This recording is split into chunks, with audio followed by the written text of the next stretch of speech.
Мен, Оза Саяру, Федоровка номер 1 жалпы орта білім беретін мектебінің 7 А сынып оқушысымын.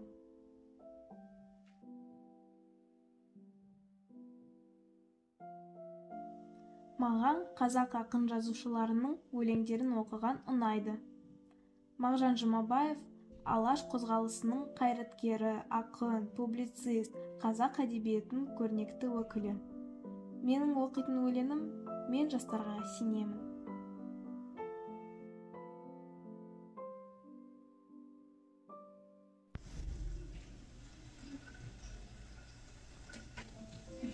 Арыстандай айбатты, жолбарыстай қайратты, қырандай күшті қанатты.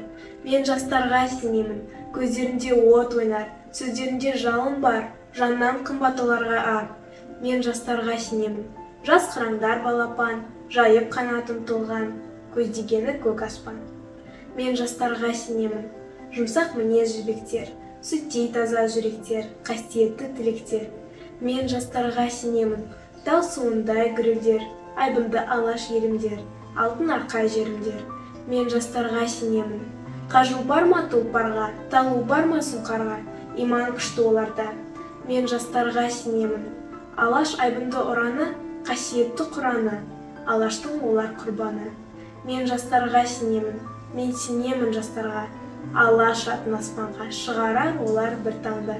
Мен жастарға сенемін.